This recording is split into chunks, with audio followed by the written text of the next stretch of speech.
ನಾವು ದೇವಸ್ಥಾನಗಳಿಗೆ ಭೇಟಿ ನೀಡಿದಾಗ ಅಲ್ಲಿ ದೇವರಿಗೆ ಪ್ರದಕ್ಷಿಣೆ ಹಾಕುತ್ತಿರುವುದನ್ನು ನೋಡಬಹುದು. ಅಥವಾ ಸ್ವತಃ ನೀವೇ ದೇವರಿಗೆ ಪ್ರದಕ್ಷಿಣೆ ಹಾಕುವ ಅಭ್ಯಾಸವನ್ನು ಹೊಂದಿರಬಹುದು. ನಾವೇಕೆ ದೇವರಿಗೆ ಪ್ರದಕ್ಷಿಣೆ ಹಾಕಬೇಕು? ದೇವರಿಗೆ ಪ್ರದಕ್ಷಿಣೆ ಹಾಕುವುದರ ಪ್ರಯೋಜನವೇನು ಗೊತ್ತೇ? ನೀವಿನ್ನೂ ನಮ್ಮ ಚಾನಲ್ಗೆ ಸಬ್ಸ್ಕ್ರೈಬ್ ಆಗಿಲ್ಲ, ಪ್ಲೀಸ್ ಸಬ್ಸ್ಕ್ರೈಬ್ ಮಾಡಿ, ಶೇರ್ ಮಾಡಿ, ಕಮೆಂಟ್ ಮಾಡಿ, ಲೈಕ್ ಮಾಡಿ. ಸನಾತನ ಧರ್ಮದಲ್ಲಿ ಪೂಜೆಯ ನಂತರ ಮತ್ತು ಪೂಜೆಯ ಸಮಯದಲ್ಲಿ ಅನೇಕ ನಿಯಮಗಳನ್ನು ಅನುಸರಿಸಲಾಗುತ್ತದೆ. ಪೂಜೆಯ ನಂತರ ದೇವರಿಗೆ ಪ್ರದಕ್ಷಿಣೆಯನ್ನು ಹಾಕುವುದು ಕೂಡ ಪೂಜೆ ನಿಯಮಗಳಲ್ಲಿ ಒಂದಾಗಿದೆ. ದೇವರಿಗೆ ಪ್ರದಕ್ಷಿಣೆಯನ್ನು ಹಾಕಿದ ನಂತರ ದೇವರ ಆಶೀರ್ವಾದವನ್ನು ಪಡೆದುಕೊಳ್ಳಬೇಕು. ದೇವಸ್ಥಾನದಲ್ಲಿ ನಾವು ಹಾಕುವ ಪ್ರದಕ್ಷಿಣೆಗಳಿಗಾಗಲಿ ಮತ್ತು ದೇವರ ಮುಂದೆ ನಿಂತು ನಾವು ಹಾಕುವ ಪ್ರದಕ್ಷಿಣೆಗಾಗಲಿ ಹೆಚ್ಚಿನ ಪ್ರಾಮುಖ್ಯತೆಯನ್ನು ನೀಡಲಾಗಿದೆ. ಇವುಗಳು ಧಾರ್ಮಿಕ ಮತ್ತು ವೈಜ್ಞಾನಿಕ ಪ್ರಾಮುಖ್ಯತೆಯನ್ನು ಒಳಗೊಂಡಿದೆ.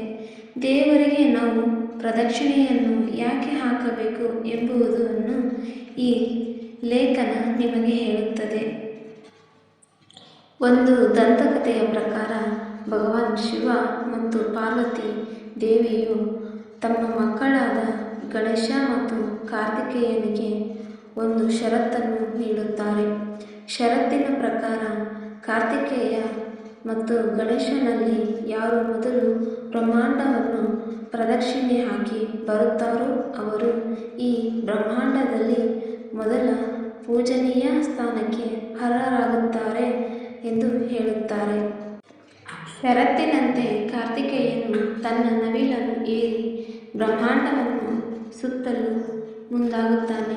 ಆದರೆ ಗಣೇಶನು ತನ್ನ ಇಲಿಯನ್ನೇರಿ ಶಿವ ಮತ್ತು ಪಾರ್ವತಿಯ ಸುತ್ತ ಪ್ರದಕ್ಷಿಣೆಯನ್ನು ಹಾಕುವ ಮೂಲಕ ಷರತ್ತಿನಲ್ಲಿ ಗೆಲುವನ್ನು ಸಾಧಿಸುತ್ತಾನೆ.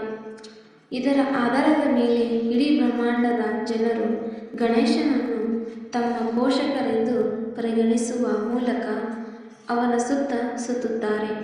ಅಂದಿನಿಂದ ಪರಿಕ್ರಮ ಪ್ರಾರಂಭವಾಯಿತು. ಸನಾತನ ಧರ್ಮದಲ್ಲಿ ಪ್ರದಕ್ಷಿಣೆ ಮಾಡುವುದನ್ನು ಅತ್ಯಂತ ಮಂಗಳಕರವೆಂದು ಪರಿಗಣಿಸಲಾಗುತ್ತದೆ.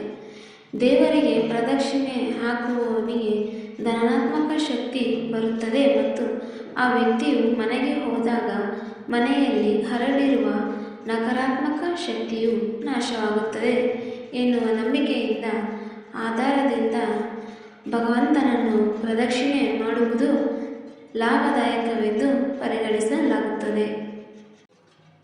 ಧಾರ್ಮಿಕ ನಂಬಿಕೆಯ ಪ್ರಕಾರ ದೇವರಿಗೆ ಪ್ರದಕ್ಷಿಣೆ ಮಾಡುವುದರಿಂದ ಮನೆಯಲ್ಲಿ ಯಾವುದೇ ಸಂತೋಷ, ಸಮೃದ್ಧಿ ಮತ್ತು ಸಂಪತ್ತಿಗೆ ಕೊರತೆ ಎನ್ನುವುದು ಎದುರಾಗುವುದಿಲ್ಲ.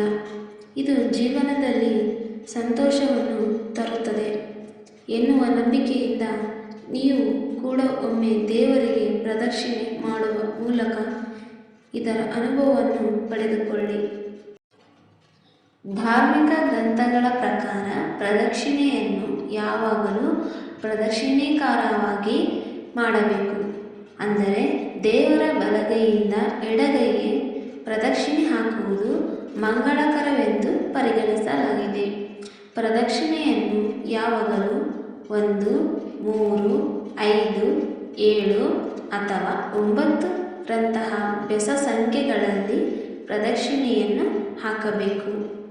ಮತ್ತು ಪ್ರದಕ್ಷಿಣೆಯನ್ನು ಮಾಡುವಾಗ ಮಾತನಾಡಬಾರದು.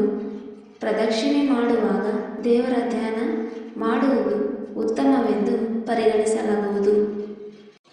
ವೈಜ್ಞಾನಿಕ ದೃಷ್ಟಿಕೋನದಿಂದ ನೋಡುವುದಾದರೆ ಪ್ರದಕ್ಷಿಣೆಯನ್ನು ಹಾಕುವುದು ದೇಹಕ್ಕೆ ಪ್ರಯೋಜನಕಾರಿ ಎಂದು ಪರಿಗಣಿಸಲಾಗುತ್ತದೆ. ಪ್ರತಿನಿತ್ಯ ಪೂಜೆ ನಡೆಯುವ ಸ್ಥಳದಲ್ಲಿ ಧನಾತ್ಮಕ ಶಕ್ತಿಯ ಹರಡುವಿಕೆ ಹೆಚ್ಚುತ್ತದೆ ಮತ್ತು ಈ ಶಕ್ತಿಯು ವ್ಯಕ್ತಿಯ ದೇಹವನ್ನು ಪ್ರವೇಶಿಸಿದಾಗ ವ್ಯಕ್ತಿಯ ಆತ್ಮವಿಶ್ವಾಸವು ಬಲಗೊಳ್ಳುತ್ತದೆ ಮತ್ತು ಅವನು ಮಾನಸಿಕ ಶಾಂತಿಯನ್ನು ಪಡೆಯುತ್ತಾನೆ.